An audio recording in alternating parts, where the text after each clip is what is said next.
right here on the Tiger Hawk stage. It is our privilege to introduce to you today the man who'll take it from here, the retired and longtime sports information director at the University of Iowa. Ladies and gentlemen, Mr. Phil Haddy. Thanks, Rex. Well, this morning, as we get FRYfest, something that's everything Hawkeye that we love. This morning, we're honoring the 27th Hall of Fame class at the University of Iowa Athletic Department, and it's a special class.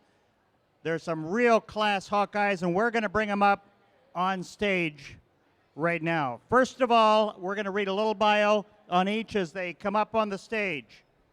Neil Schmidt. Neil was a three-time letter winner in gymnastics from 1966 to 1968. He was a two-time captain. He was a Big Ten champion in the high bar in 1967 and 1968, an All-American in the high bar at the 1967 NCAA meet. After graduating from Iowa, Neil qualified for the Olympic trials. He served as an assistant coach at Iowa under two great coaches at Iowa, Mike Jacobson and the late Dick Holzoffel. So Neil Schmidt, Iowa Hall of Famer designate. Now we might mention tonight all of these Hall of Famers to be will be inducted right here in the Marriott at a reception. Secondly, Lori Cole Klimick. Lori was a four-year letter winner with the Iowa gymnastic team, 1989 to 92. She was the Hawkeyes' first Big Ten champion in women's gymnastics, earning titles in floor exercise, balance beam, and the all-around. In 1991, she led Iowa to its first NCAA regional and became the first Hawkeye in program history to be named Big Ten Gymnast of the Year. She was also a three-time All-Big Ten honoree, three-time NCAA qualifier, and she was voted the Iowa Athletics All-Decade team of 1980 to 90 and the Big Ten All-Decade team. Lori Cole Klimick, Hall of Famer. Representing wrestling, Jim Heffernan. He was a four-time Big Ten champion. He was a four-time All-American while earning four varsity letters with the Hawkeyes in wrestling, 1983 to 87. He won the 1986 NCAA championship and was NCAA runner-up twice. He's a member of four Big Ten and three NCAA championship teams. He was elected team captain his junior and senior seasons.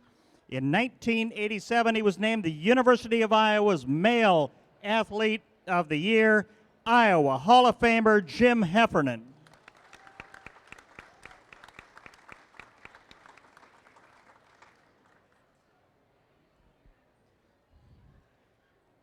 Karen Jackson. Karen was a four-year letter winner in softball, 1991 to 94.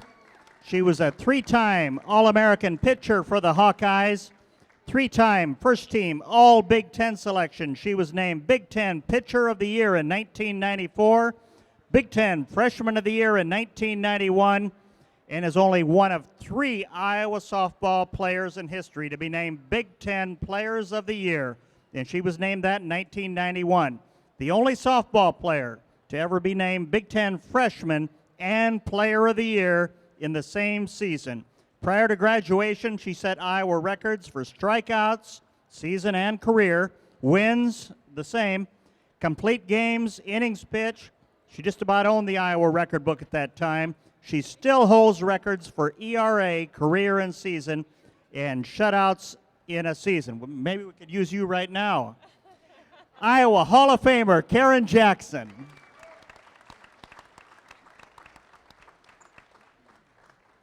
How about this one? He helped turn Iowa swimming, which for a long time was a doormat. Tom Romer.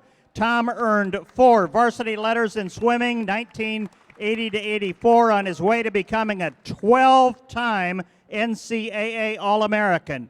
He was a 10-time Big Ten champion, in all kinds of events. I'm not going to list them all right now, but a lot of events. 1982 Big Ten and 1981 Big Ten championship teams.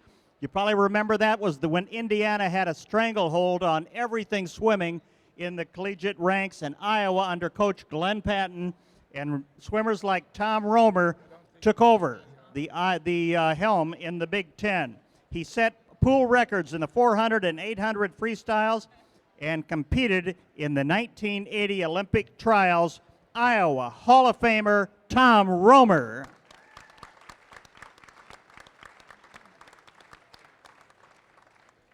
Assistant football coach, defensive coordinator Bill Brazier. Bill was Iowa's defensive coordinator and secondary coach from 1979 to 86, and assistant head coach and defensive coordinator 1983 to 95. He assumed coaching duties with the linebackers in 1987. During his time at Iowa, under Hayden Fry, he coached 4 NCAA top defenses and led the Big Ten in forced turnovers 3 times. Bill's defense helped the Hawkeyes earn trips to 12 bowl games, including 3 Rose Bowls. He coached 5 defensive All-Americans, 1 Defensive Player of the Year, and 3 Big Ten Defensive Lineman of the Year. Actually, something people don't know, he actually went to grade school with Hayden Fry in Texas, and what a great story. Bill Brazier, Hall of Famer.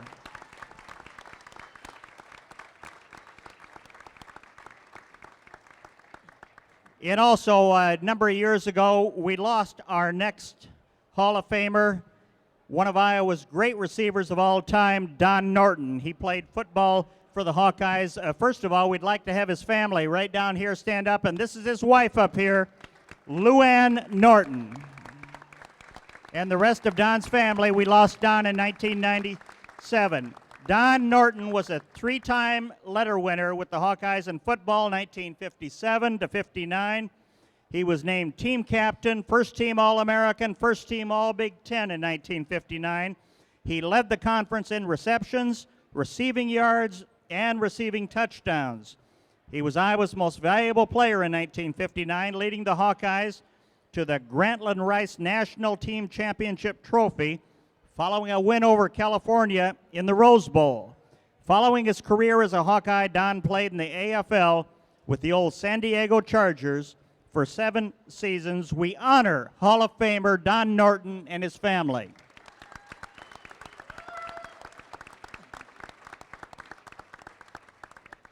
These are your Hall of Famers for 2015. Now, we're going to take questions a little later on, but we're going to give all of these Hall of Famers a chance to say something. And first of all, let's start with Luann Norton down there. And Luann, you probably knew through your husband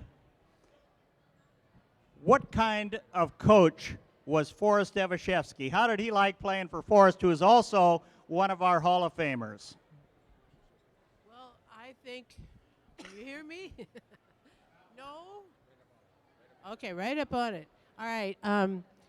I think that Don had the highest regard for Evie that he ever had for any coach. Evie had a presence about him. He was very masculine. He was a man's man. And I think if you were a player in those days, you really appreciated the things that he did.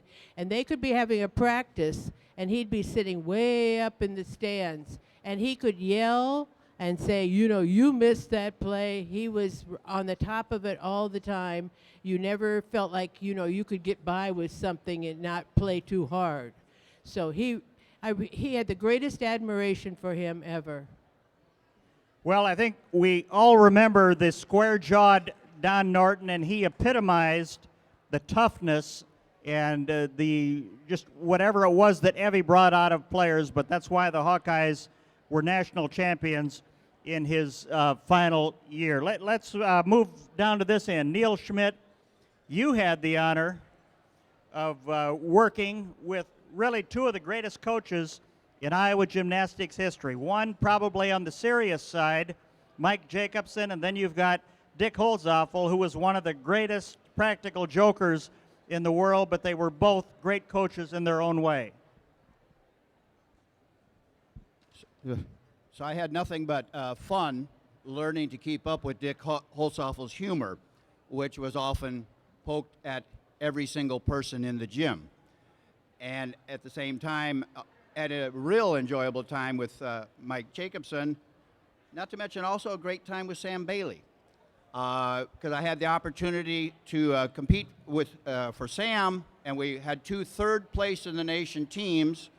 And with Mike, I was a grad assistant coach for the national championship team in 1969, which is a hoot and a half to be able to do. And we're also going to ask all of you just to give us a quick answer. What's it mean to you to be joining this elite group of Iowa Hall of Famers? Well, it's a special joy in that over the last several years, reintroduced Sam Bailey and teammates Don Hatch and Keith McCandless all have been inducted into the Hall of Fame, and it's fun to be able to join them in the great company of all the athletes that are in it. The thing I remember most about Neil Schmidt was when he was riding around in his Harley Davidson as an assistant coach for the Hawkeyes. Let me refresh all of you with the story when I said Dick Holzhoffel was a practical joker. One thing he loved to do, athletic department personnel and athletes loved to walk over to what was the old quadrangle buffet dining room at that time. Dick used to like to sit in his office, and when he saw somebody from the athletic department walking by this particular pay phone, he would call that number, and often that person would answer it, and he would say, "Hello, Joe, is this you?" And the guy couldn't figure out who was calling him from a payphone, and they knew he was walking by at that time. But that was Dick Holzhoffel. Pre-cell phone days. Pre-cell phone days. No cell phones those days. All right, Laurie Cole Klimek, you had an absolutely outstanding career in Iowa gymnastics. It was a sport at that time that didn't have the greatest significance of the other sports, but you had great coaches, and you had a great leader at that time in Christine Grant at the university. So tell us about some of your days at the university and what it means later on, you can say it, to be an Iowa Hall of Famer. Okay.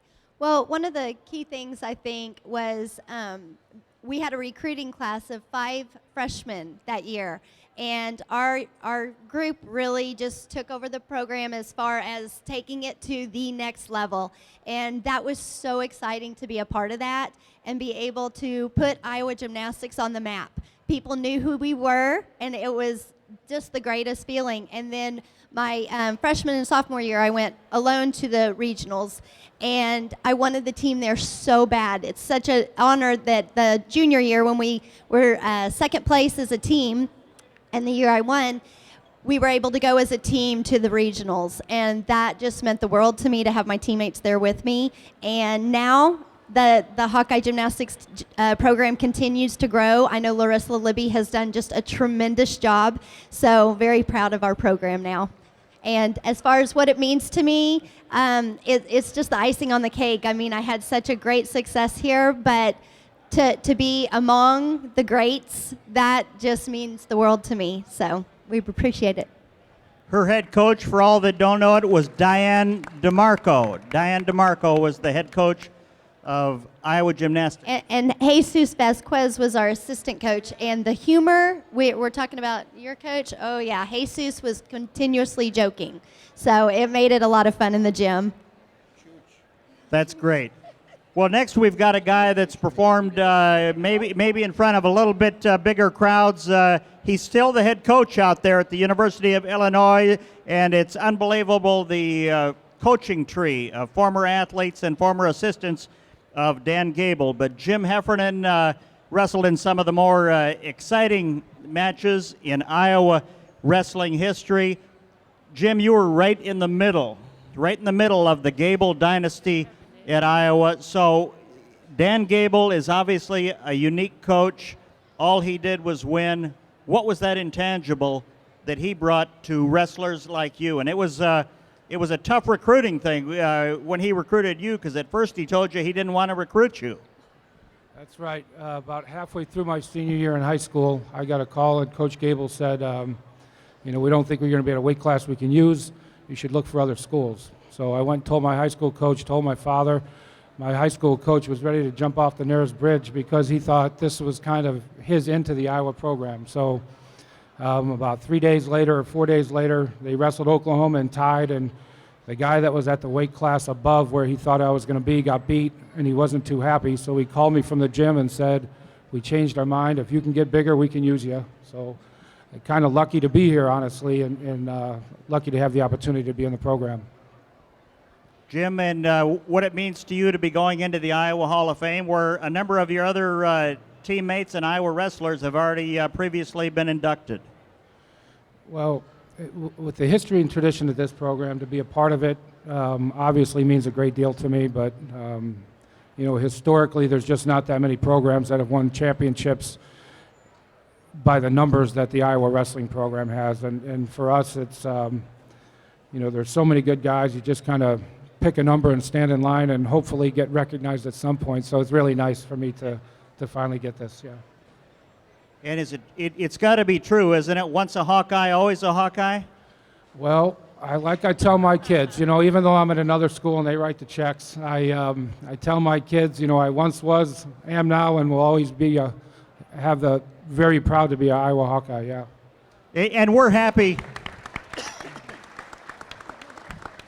We're happy to the Heffernan family because his brother John was also a two-time All-American at the University of Iowa and a great wrestler. So the Heffernans have meant a lot to Iowa athletics and to Iowa wrestling. Karen Jackson, this means probably a lot to you and your father going in, you know, to this Hall of Fame, and there's a lot of nostalgia, I know, with your family, but you played for one of, in my opinion, the great coaches in NCAA history, and Gail Blevins. And tell us a little bit about your journey coming to Iowa, you know, what it's meant to you and your father, and in this case, Coach Blevins, too, because you're a representative of what she taught you. Yeah, you know, it's years of work, and I still train and teach. I actually own my own indoor training facility, and I always look at the kids, and I first look at their parents and see, are these parents going to be able to handle the travel, the commitment, the dedication? And so it's years of work. And so for me, I'm just so thankful that my dad can be here to share this with me, because it was all his hard work and dedication that got me to Iowa. Playing under Gail Blevins is such an honor. Even as I get older, I still can't fathom anybody, you know, comparing to the class act that she is, and what kind of foundation that she laid for the softball organization. And I was fortunate that she was there 2 years before I came in and recruited Terry McFarland, outstanding pitcher, and it was the time to build that program, and they did a great job, and I was fortunate to get in there. And your thoughts going into the Hall of Fame? What an honor. I mean, Deb Bilbao, actually a pitcher that I coached after, because I did coach at Iowa after I played, was inducted, I believe, last year. And so it's an honor for us to be there. And, well, I'm just going to put my plug in right now. I think Gail Blevins should be on the banquet next year, inducted. And I'm just thankful to be in there, and thankful for the fans, because it's the fans that make Iowa what it is. Hall of Famer Karen Jackson.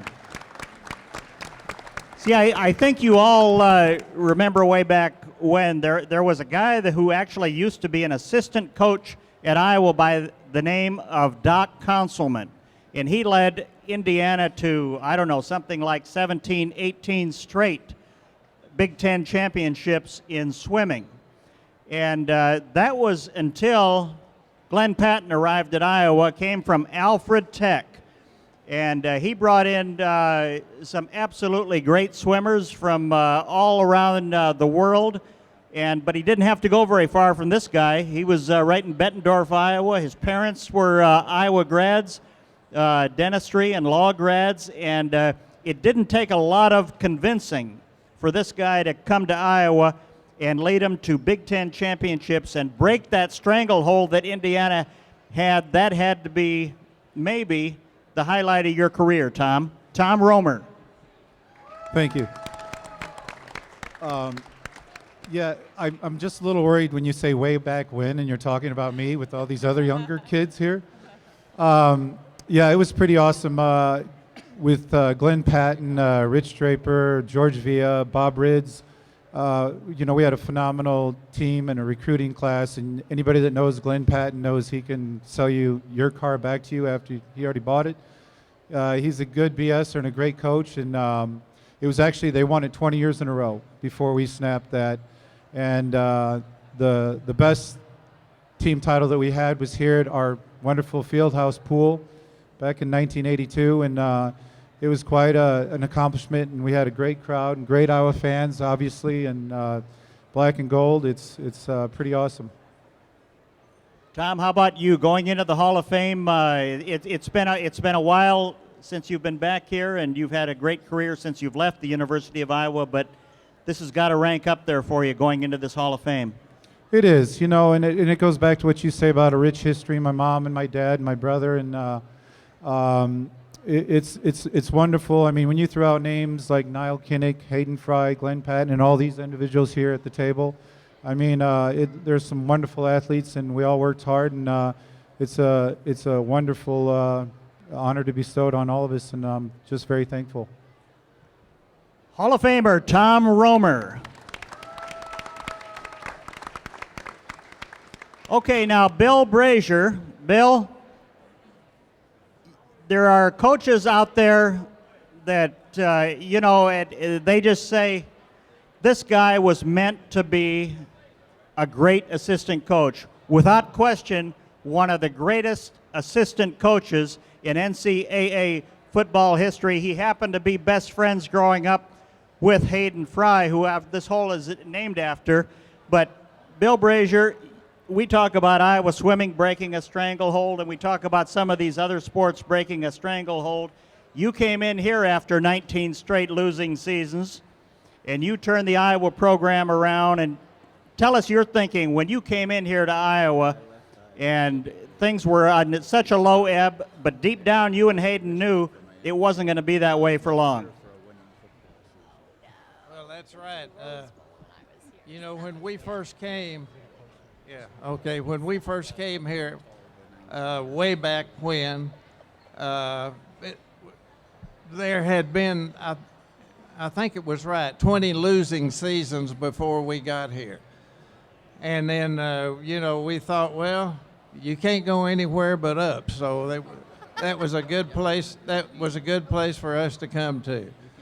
And I've always thought if you want to play football, if you want to coach football, or you want to be a football fan, there's no better place than Iowa City and the University of Iowa.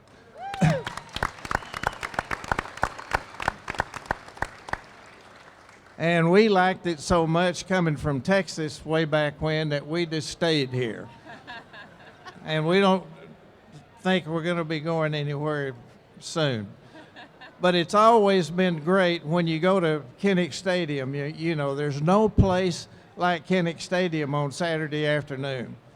I mean, people come from everywhere and they stay late, and the parking lot's a lot of fun too. But it's a great honor for me to be here. I thank all the committee that had anything to do with this. And I want you to know that we were, and we always will be Hawks. Well, Bill, I'm gonna put you on the spot here just a little bit, because this is named, of course, after Hayden Fry. You're the only one who knew him when he was just a little whippersnapper down there in Texas. So give us one Hayden Fry story that probably no one knows when he was, I don't know, maybe like, under 10, 12 years old or something. Yeah, well, like I said, Hayden and I both grew up in the small town of Texas, Eastland, Texas. We were delivered by the same doctor in that town, too. So we go back a long, long ways, and he's 4 months older than I am. But Hayden was the type of person that the thing I admired about him most was he never asked a player to do something he couldn't do. I mean, he knew we all knew a lot of football and we knew lots of ways to do things, but we also knew that you better have the right kind of people to execute all those things. And I think that was probably his greatest asset. There have been a lot of defensive coaches that have come and gone, but they broke the mold when it came to defense. Bill Brazier, Hall of Famer. Thank you very much.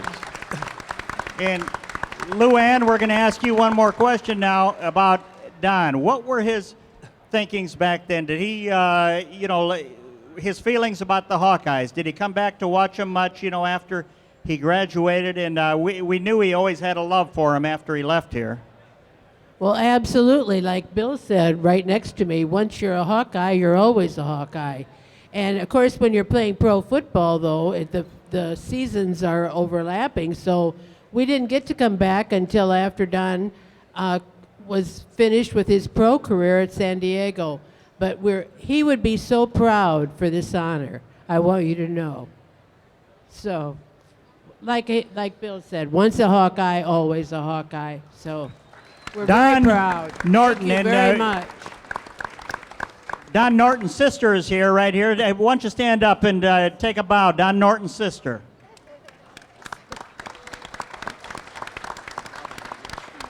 And his brother. Now, as I recall, Don was a little slimmer than that. What? And a lot faster, he said. Anybody, do we have any other family for the Hall of Famers here? Just stand up and take a bow. We love that you're here.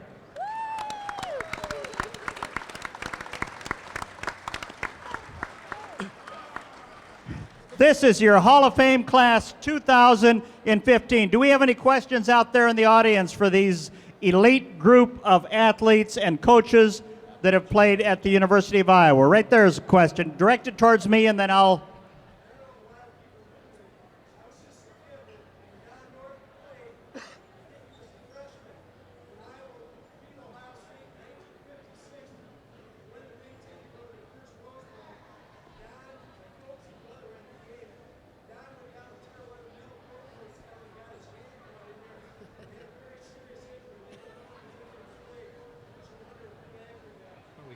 Maybe Luann knows about that. Let me tell you what he said was when we beat Ohio State to go to the Rose Bowl that year, they brought the goalpost down, and Don helped him bring the goalpost down, and he cut his hand doing it. Do you remember that, Luann? I absolutely do. You had to be, but you have to remember way back when the goalposts were all of wood.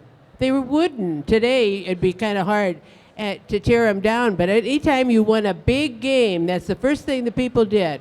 Rush the field, climb on the crossbar, the goalpost, and try to get it down and take home souvenirs. And he instead of celebrating, there he was being back at the hospital stitched up. So there you go. Any other questions out there? Okay, we're going to go down the line here one more time, and Neil Schmidt, you've got a little more to expand on. Give us your greatest thrill as a Hawkeye, as either a coach or a gymnast. And you others can be thinking of that as we go down the line here, your greatest memory or greatest thrill. That's so many. Beside working with me.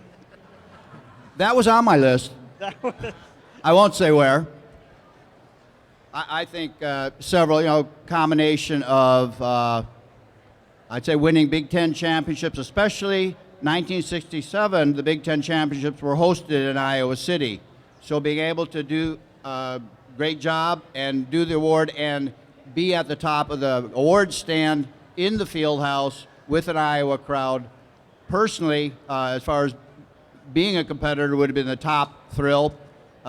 And then slightly followed by being the national runner-up that same year at the NCAA championships.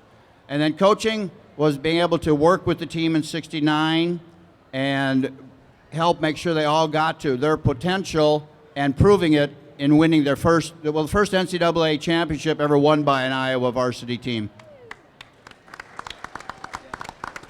Laurie, you're next.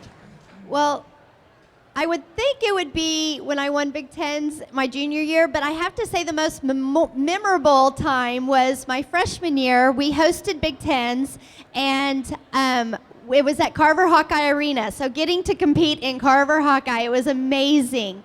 And I came in second place at the Big Tens on the floor exercise. And it was my mom's birthday, her 40th birthday, which, oh my gosh, now I'm older than that. That's so bizarre. But anyway, it was my mom's 40th birthday, and I got second. Our team did great. We were celebrating, and we all went to the field house, not as in the field house where we worked out. That other field house where you partied. And we all went there with our family, and we had all the other Big Ten schools there, and we literally took over the field house, and they put on music for us, and we all were able to dance and just celebrate as not just Iowa, but as Big Ten. And that was just one of the most memorable things ever. That was when Mark Eggleston owned the field house way back then. Yes, it was. Jim Heffernan, your greatest experience. It was a long time ago. I don't know. I think probably the NCAA championships in 1986 were in Carver Hawkeye Arena. We had 5 national champions as a team. I think we broke a bunch of scoring records. We had 6 guys in the national finals, and that was the year I won as an individual. But more importantly, it was kind of nice to be at home, having the opportunity to compete in the national championships. So for me, that was probably the best memory I've had. But it's tough. We were on 3 national championship teams, had a lot of great teammates, obviously a great coach in Coach Gable, but that's probably the one thing that sticks out to me the most. I think that was at Maryland? No, that was in Iowa City. It was at Carver Hawkeye. With the 6? Okay, that was the year where they said Iowa went against every other school in the nation, and Iowa won. Yeah, that's right. Okay, we're going next. Karen, your greatest experience with the softball. I'm going to put a little twist on your question, if you don't mind. Absolutely. My greatest memory actually was playing against FSU in postseason play for regionals, and we went 15 innings. We unfortunately didn't pull it out. Marla Looper, who is the current head coach at softball right now, was the other pitcher. So that's my greatest memory. It was an incredible game. It was, tied ball game, 15 innings, and it was just a battle. My greatest thrill actually came after playing. My first year coaching, we went back to my hometown, and we won to go to the World Series and finished in the Final Four at the World Series that year. So that was really my greatest thrill. And I think looking back at the individuals that I got to play with as teammates, that was rewarding because I felt like we had helped get there by building a strong team and people. We were in the top 20, and even though we didn't never make it to the World Series as players, we helped recruit those kids in, and so that was really cool to watch and see happen. Karen came from a stronghold of female softball, and that's in California, where they play absolutely great softball out there. Tom Romer, I got a feeling what your greatest time will be, but go ahead. I want you to relate to us your experience. Yeah, it's pretty much a no-brainer. It was the Big Ten championship team here at Iowa in the Fieldhouse pool, and bless all the fans, because anybody that's been in that pool, in the top of those stands, sweating their rear off, cheering us on, I mean, it was phenomenal. It was just an awesome crowd. We even heard that Doc Councilman had a 21 roses ready to go for his 21st championship title, so he had to probably give those away after the meet, but it's an easy pick. It was here at the Fieldhouse pool winning the Big Tens. First time we won that Big Ten championship against Indiana, it wasn't by a great number of points. It was like 14 points, but I think the next time we made a more definitive statement. It was a little more definitive, but the first year I think we only had a handful of Big Ten titles. The second year we had 19 total people with Big Ten titles the second year. So. And I think Glenn Patton and Bob Ridds both dove into the pool on that. Well, if they didn't dive, we pretty much made sure they were in the pool. They were pushed in if they didn't dive in. Bill Brazier, you've had a lot of great experiences with the Iowa football team. I think the number one experience for most is maybe not your greatest experience, but what was your most memorable moment as a Hawkeye coach? Well, I tell you, the most memorable moment was the first time that we went to the Rose Bowl. because, growing up as a kid and a coach and all that, I always thought the greatest football game is always on New Year's Day in the Rose Bowl. And it was something for us to be able to do that in a relatively short time, because we came here when there were 20 losing seasons, and then the third year we go to the Rose Bowl. So I'd have to put that as my greatest experience.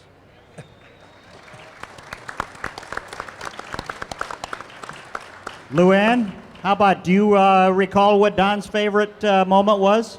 Well, I'm sure he had many, but I don't know if any of you are old enough to remember Perry Como.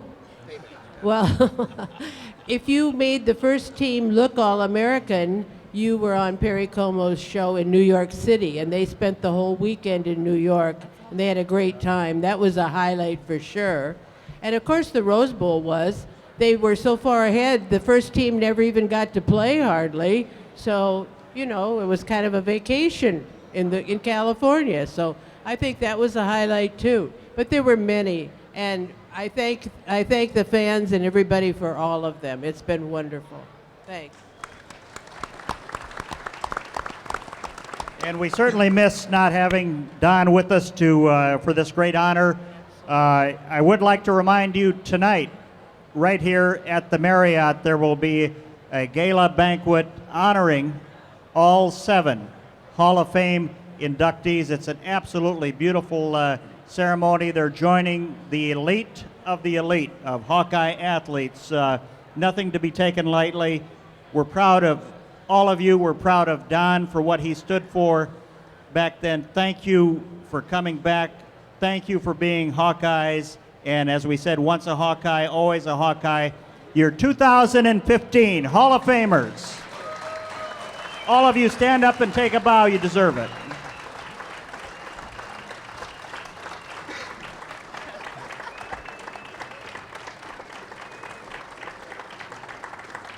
Thank you all very much. Enjoyed it. Now there's going to be something special happening on this stage in just a few minutes, so we invite you all just to keep your seats, and I think you'll enjoy what's going to happen. I was just going to also say, my book, I wrote a children's book because I'm a school teacher, so if anyone would like to buy it, it's on Amazon and it's on my website, jloriklimek.com.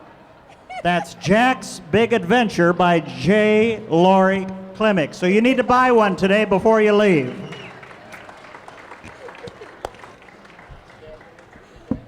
That's awesome.